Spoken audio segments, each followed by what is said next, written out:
Episode 2 of Undiscovered Gems. I like this series, man. I think I'm going to keep it going like quite regularly because it's just nice to shine a light on albums that deserve more and be positive because let's be honest, quite a lot of my reviews aren't particularly very positive, are they? 2012's Uzuninaru, which is something I think I may have botched there, but what can you do? This is from a Japanese shoegaze dream pop band named Kinoko Teikoku, which I believe needs way more ears considering this style of music generally is something a lot of music critics and music nerds tend to love. This isn't fully dream pop or shoegaze, it is in fact more rock influenced, if anything, I would say.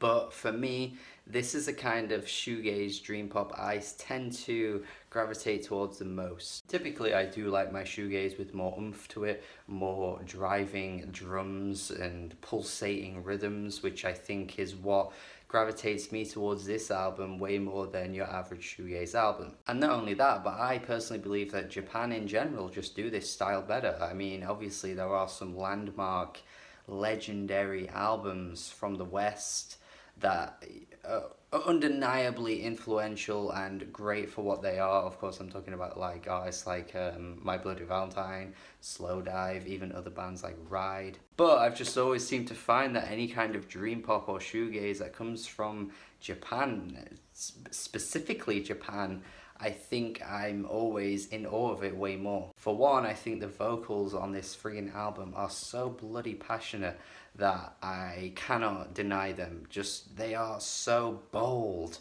and brave. The way she just comes through with these powerful verses and these soaring hooks as well, the choruses are gems on this album. School Fiction, the absolute perfect example of that. Absolutely one of the best songs of the year it came out too, I think. The friggin' drumming on this track, oh my goodness, the drumming. The drumming across this album is a highlight, like a major highlight. The band's drummer is unbelievable, but on this particular track, the drumming is astonishing. And that's kind of the best word to describe this album in general. I mean, I just love how classy it all sounds. You do really get a feel for the vocals as well throughout. Like, I think if these same vocals were slathered in reverb, like you would get on a standard shoegaze album, it would just be unbelievably boring. You would just be wanting the vocals to scream out and reach out to you at every possible moment like they do on this album. But if they weren't there, what would you be holding on to? I don't have a clue. She's just left to her own devices and she just belts out every possible moment, and she's very beautiful at times too. It's not like the whole time she's like, you know, yelping or screaming or whatever, but she can absolutely let out an absolute roar and it's magnificent. The guitar playing on this album is really quite nice as well, especially on the first track, Whirlpool.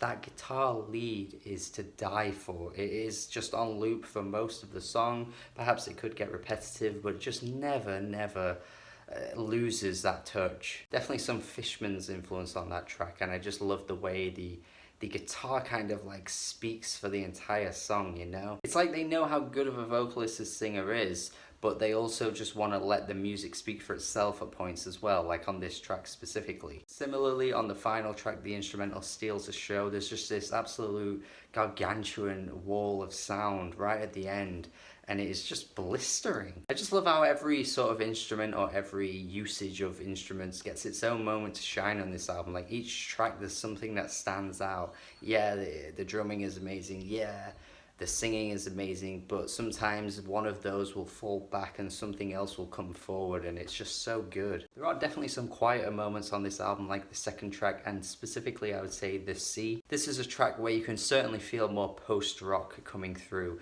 as opposed to any of the other descriptors I've mentioned already. It's a bit of a slow burner, but it never loses my attention, mostly because it doesn't go on for too long. It's about a 5-minute song. Sometimes post-rock can go that little too far where it's just like 9-10 minutes and you're just ready for it to be done, but this track doesn't get to that point. The instrumental does kind of crash together towards the end and it becomes far more atmospheric than it was at the beginning, and it already was atmospheric to begin with, but they somehow layer the sounds together to create even more of an amazing sound. So yeah, obviously another phenomenal album that I'm talking about in this series. Absolutely mesmerizing at times and just unbelievably overlooked. Like with episode 1 of this series, this is another album that'll probably be very high on my decade end list, and it's probably not even gonna make anyone's like anywhere. So I'm certainly keeping this series going to shine a light on these albums,